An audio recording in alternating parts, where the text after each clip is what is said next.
Sunday special mini vlog பார்க்கலாமா? இந்த சண்டேனா பிரியாணி தான் பண்ணியிருந்தோம்.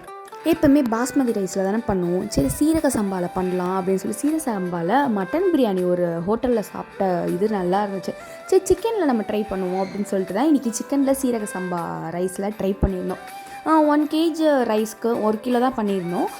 1 kgக்கு 1.5 கிலோ வந்து சிக்கன் எடுத்துக்கிட்டோம். இதோட மேக்கிங் வீடியோ வேணுன்னா கமெண்ட் பண்ணுங்கள். நான் இதோட வீடியோ வந்து லென்த்தாக உங்களுக்கு ஷேர் பண்ணுறேன். மேக்கிங் வீடியோ வேணுன்னா கமெண்ட் பண்ணுங்கள். உங்களுக்கு ஃபுல் வீடியோ நான் இப்போ போஸ்ட் பண்ணுறேன்.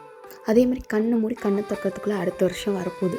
இந்த வருஷம் எப்படி போச்சுன்னே தெரியல. அரின்லாம் இப்போ தான் பிறந்த மாதிரி இருக்குது. அதுக்குள்ளே கடகடன்னு 6 வயசு ஆயிடுச்சு அவனுக்குலாம். ஒரு சில பேர்லாம் சொல்லுவாங்க சின்ன வயசில் தான் பசங்க ரொம்ப சேட்டை பண்ணுவாங்க, கொஞ்சம் வளர்ந்தக்கப்புறம் அவங்க மெச்சூரிட்டி வந்துடும் அப்படின்ட்டு. என்னதான் மெச்சூரிட்டி வந்தாலும் இந்த வயசில் தான் ரொம்ப சேட்டை பண்ணுறான் என் பையன்லாம்.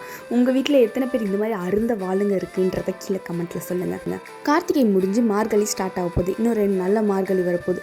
எத்தனை பேர் கோலம் போடுறதுக்கு ப்ரிப்ரேஷன் பண்ணிகிட்டு இருக்கீங்கன்றதை கீழே மறக்காமல் கமெண்ட்டில் சொல்லுங்கள். இந்த வீடியோ பிடிச்சிருந்துச்சுன்னா லைக் பண்ணுங்கள், ஷேர் பண்ணுங்கள், சப்ஸ்கிரைப் பண்ணுங்கள். நிறைய பேர் நம்ம வீடியோவை லைக் அண்ட் சப்ஸ்கிரைப் பண்ணாமல் பார்த்துட்ருக்கீங்க. பண்ணிவிட்டு போங்க. பாய்.